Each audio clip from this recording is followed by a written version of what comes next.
Hello, everyone. This is Yitzchak Ruderman, and today I'm going to dedicate this video to someone very special, a friend of mine who passed away about 20 years ago. Today is October 18, 2021. So 20 years ago, a special friend passed away, and I was asked by the family to record a message in his honor.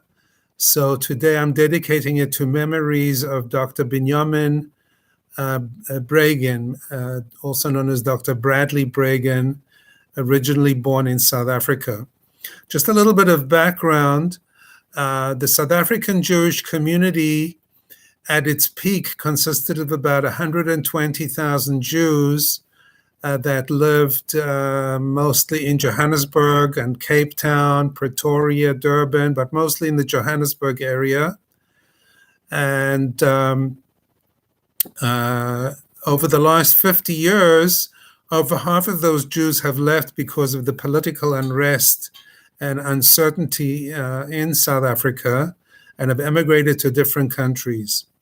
One of the things that's happened in South Africa during this time, over the last, you could say, 50 years, is a Baal Tshuva movement where quite a number of especially young Jewish South Africans have been moved to return to Jewish observance, to Orthodoxy. And there were several organizations and personalities that spearheaded this movement.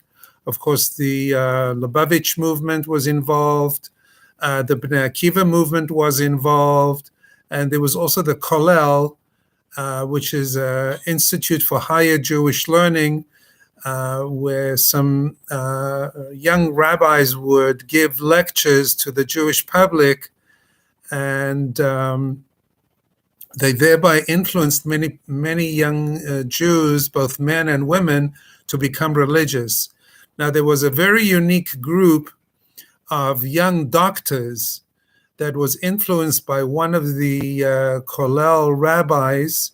His name, the name of the rabbi was Rabbi Hassan. I don't recall his first name. And he would give shiurim, lectures, at the University of the Witwatersrand, Wits University. And there was a group of doctors, young Jewish doctors, who had qualified, who instead of going into medical practice, were inspired to go on and study in yeshiva, especially the Or Sameach yeshiva in Israel. There were a number of them. I can recall about 4 names. They were younger than me, so I didn't know them personally, but I've come to hear about them, and I became friendly with one of them in particular, and that's Dr. Bregin. The most famous one of this group was Akiva Tatz, Dr. Tatz. He's become a popular speaker. There was a Dr. Hilton Lightman, who now practices in the United States. There was a Dr. Gary Tuvia Blechman, who also then moved to the United States eventually. And my friend, Dr. Binyomin Bradley Bregin, who went to study at the Yeshiva Or Sameach in Israel, and because they wanted to further their Torah knowledge. They made a lot of progress, and eventually they had to make a decision what to do about their careers. So a number of them came over to the United States and didn't go straight to medical school. They came to yeshiva in the United States, in Brooklyn, in the case of Dr. Binyomin Bregin. And they continued with their Torah studies as they prepared to enter a university program or a residency program to specialize because they were already qualified doctors. So they needed to do residencies to become specialists and qualify in the United States as well. So I met Dr. Bregin about, I would say, around 40 years ago, after I got married, because I'm married now almost 40 years. So I met him about 38 or 39 years ago, before my first child was born. So that's around 39 years ago. And I was a student in the Yeshiva Rabbi Chaim Berlin, which is in Brooklyn, New York. And I, having grown up in South Africa, was one of the only, or the few, basically almost the only South African that had been in the yeshiva during that time, or South African Jew. And it was a unique thing that when Binyomin turned up, because before I was married, I was in the yeshiva for 5 years. When Binyomin turned up as a student, he I don't know exactly how he was referred to the Chaim Berlin yeshiva, but he was referred to the Chaim Berlin yeshiva. And when he appeared, it was a unique thing for me. It was actually, I was very happy because there was another young Jewish man from South Africa who had come to learn in the yeshiva. But it was very, very quickly, very clear that he was a very unusual person, mainly in his intelligence. He was a very humble person, but in intelligence, he was very quick. Now, you have to understand that in South Africa, the doctors are pre-screened, actually throughout the world, but especially in South Africa, are pre-screened. They take only the top tier of students into the medical school programs, especially at the University of the Witwatersrand. So it was obvious that he was very, very bright and intelligent. And I tried to help him in various ways to acclimate. I hosted him for a Shabbos. We became very friendly. I gave him tips on adjusting to the yeshiva, who to talk to, what to do. And we became quite friendly. He integrated into the yeshiva very, very quickly. He became very well liked. He was not afraid to ask questions. He was not afraid to tackle difficult issues. And he was set up with a number of chavrusas, which means learning partners. The Rosh Yeshiva, Rav Aaron Shechter, took a great interest in him. And he made a lot of headway, and he was able to learn Gemara by himself very quickly. He picked up the skills to learn Gemara in a very, very short period of time. He already had a background at the Or Sameach Yeshiva, where they prepared him to learn Talmud and texts, Jewish texts. And when he came to Chaim Berlin, he enhanced those skills and became quite proficient, and was a very challenging and tough learning partner because he had a very probing mind, and he, as I said, was not afraid to ask questions that usually put a lot of people he was learning with on the spot. Now, he was also single at that time, but he was dating. And then he met his future wife, Judy Storch, who came from Baltimore. She was working in Manhattan. And he was very, very taken with her and excited. And really, it was a whirlwind romance. He never had any doubt whatsoever that she was the right one for him. And they were happily engaged. And because they didn't have family in New York, on short notice, there was a vart and a little engagement party that for the members of the yeshiva that was hosted in my apartment in Brooklyn. And I even remember one of the points that I made basing it on the name Binyomin and the famous teaching of the Chazal, the Jewish sages, that it says that Mordechai, the Jew, didn't bow down to Haman. And it says that Mordechai was an Ish Yamini. He came from the tribe of Benjamin, of Binyamin. So what was the significance? What gave Mordechai the ability not to bow down to Haman when everybody else, all the other Jews, were bowing down?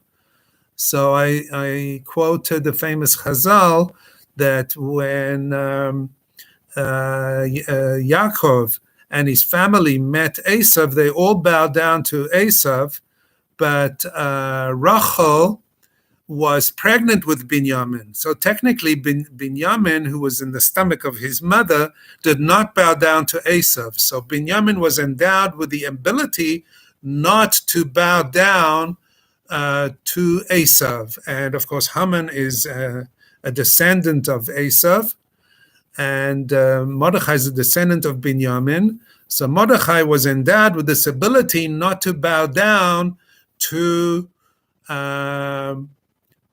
Esav because of his ancestor Binyamin. Mordechai didn't bow down to Haman because of his ancestor Binyamin, who did not bow down to his to Esav. And I said that Binyomin Bregin, Binyomin, the namesake of Binyomin, did not bow down to the trends and to the whims of his age. He could have gone on to have an illustrious medical career in South Africa or in America, and he could have continued with a secular lifestyle, but instead he chose not to bow down to that and to instead be a scholar of Torah and become observant and lead a frum and Torah observant lifestyle. So I remember that was a point that I made, was it about 40 and almost 40 years ago, 39, 38 years ago. And then came the marriage. I remember going to the wedding in Baltimore. It was a beautiful wedding in Baltimore because Judy Storch came from Baltimore. That's from a well-known family in Baltimore. And it was a beautiful wedding. We came down by bus from Brooklyn. And then Binyomin returned to Chaim Berlin to learn with Chavrusas. Binyomin and Judy returned to Brooklyn. They lived in Brooklyn, and he learned again with various Chavrusas. And then at some point he decided he wanted to continue with his medical training, so they moved to Queens, and he was doing either a fellowship or a residency, I don't remember what, specializing in some field of medicine, and I think rehab medicine. And unfortunately, in the hospital, he had a heart attack. So he stopped his medical career at that point, and they decided to move to Baltimore to be with Judy's family. And then Binyomin entered into business, into the Storch family business, and he became quite a successful entrepreneurial businessman. Very ambitious. He applied all his skills and talents and intelligence to making the business grow. And he became a beloved member of the Baltimore Torah community. I think he was with Rabbi Heinemann's shul. And his life basically continued in Baltimore. And of course, they had 5 children. I don't know the order, but I know there was Shira, Ari, Ezra, Aliza, and David. I remember meeting Shira, and this it ties in with, I used to talk to Binyomin. Oh, yeah. My own career went into Jewish outreach, Kiruv. And Binyomin took a great interest in that, and he wanted to help me He, in fact, got me a grant of either $5,000 or $6,000 from the Storch Family Foundation to help with my work in Jewish outreach. I was working for an organization called the Sinai Heritage Center, and he also helped me found my own organization eventually called JPI, Jewish Professionals Institute. And we kept on talking. Eventually he moved to Baltimore. We kept on talking, and I was involved with an organization called AJAP, Association for Jewish Outreach Professionals, which had received funding from Sanford Bernstein, a very wealthy investor. And then he stopped his funding, and the organization was betwixt and between. And I recruited Binyomin to come to an AJAP convention, and he became inspired, and he got the Storch family to support eventually moved from New York to Baltimore. So I took pride in that. I saved AJAP, getting Binyomin brought Rabbi Porter in from Baltimore, and the Storch family to this day supports AJAP, Association for Jewish Outreach Professionals. They've changed their name. It's called Association for Jewish Outreach Program. And that was basically it. I'd just say a few words of my impressions. I mean, he was an extremely brilliant person. He had very strong views about everything, about politics, about religion, about hashkafa. He was in many ways a bad white man. He didn't see shade of gray. To him, something was right or wrong. You either do it or you didn't do it. It was either for the Torah world or it wasn't. He didn't understand, and he didn't accept grades and shades of different hues, and he was very adamant. He considered himself to be a strong Agudist. He supported the Aguda movement. He was very strong about that, and he would express his views very, very strongly. He was a very intense speaker. I remember at a meeting that we had with a group of people concerning helping me with my outreach work, he came out very strongly with very strong opinions about everything, really. And when he was in the room, his personality was social. He used to be a very quiet person, but when, what do they say? When things get tough, the tough get going. So it's in his case, it was definitely true. When things got tough, the tough got going, and he would like take off this mantle of meekness, and he would come through as a very, very strong, powerful voice and person. And he had very strong leadership qualities, and he had no time for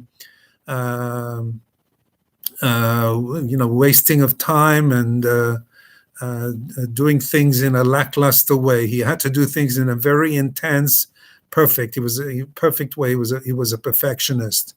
I wish him and wish his family continued success, long life, and may we hear good news. It was my honor to know Binyomin and to know the Storch family through Judy. Judy is also a friend of my wife's from Stern College days. And I'm sure all the children will continue in his ways and supporting Torah causes, learning Torah, having strong convictions for Torah. And may this go on until the times when Mashiach will come and remove all our sorrows, and we should hear only good news, and there'll be Tchias HaMesim, and we'll all be able to be together again with all our beloved relatives and tzaddikim and tzedkaniyos. in the future. Mirza Hashem. Thank you so much. Kol Tov Shalom.